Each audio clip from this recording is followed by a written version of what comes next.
2026 ജനുവരി 4 വൈകുന്നേരം 6:30 സക്സസ് സ്റ്റോറിയിൽ ജൈവ കർഷകൻ KM മുരളീധരൻ പുതുതലമുറയ്ക്ക് കേട്ടുകേൾവി പോലുമില്ലാത്ത അനുഭവങ്ങളുടെ ചെപ്പു തുറക്കുന്നു.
ചന്തയിൽ നിന്ന് വിൽപ്പന നടത്തുമ്പോൾ നമ്മുടെ നാട്ടുകാർ പോയി കഴിഞ്ഞാൽ ഇവർക്ക് നല്ല വയലിൽ നന്നായി പണിയെടുക്കുന്ന കാളേനെ കണ്ടാൽ മതി. അതിന് ചില ലക്ഷണങ്ങളൊക്കെ ഉണ്ട്.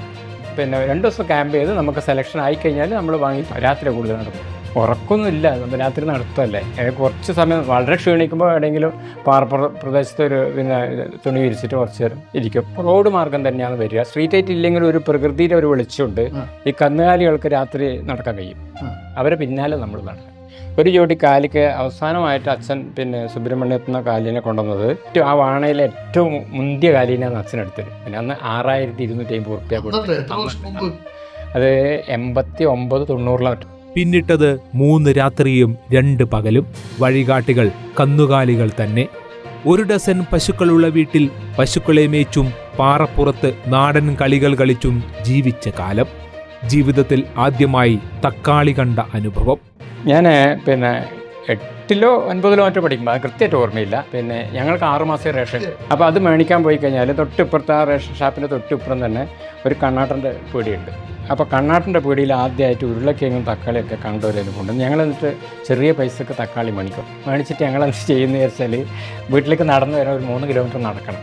ഒരു 2 കിലോമീറ്റർ കടക്കുമ്പോൾ കുന്നിൻ്റെ മണ്ടകത്ത് അവിടെ ഇരുന്ന് പറങ്കാൻ ചോട്ടിലിരുന്നിട്ട് തക്കാളി എടുത്ത് ഈ കാരമുള്ളുണ്ട്. പാറയ്ക്ക് ഒരു ചെടിയാണ്, ഒരു മുള്ളില്ല ഇത്. അതിന് റേഷൻ ഷാപ്പിൽ നിന്ന് മേടിച്ച പഞ്ചസാര ലേശം പഞ്ചസാര എടുത്ത് ഈ മുള്ളു ഒടിച്ചിട്ട് അതിന് തോട്ടിയാക്കും. അതിൽ എന്നിട്ട് പഞ്ചസാര ഇട്ട് നല്ലോണം അടിച്ച് ജ്യൂസാക്കിയിട്ട് കഴിച്ചു. കൃഷിയെ ഹൃദയത്തിൽ ആവാഹിച്ച സാക്ഷരതാ പ്രവർത്തനങ്ങളിൽ സജീവ സാന്നിധ്യമായിരുന്ന മുരളീധരനെ അറിയാൻ, ആ കാലഘട്ടത്തിലെ ജീവിതം അറിയാൻ കാണുക സക്സസ് സ്റ്റോറി.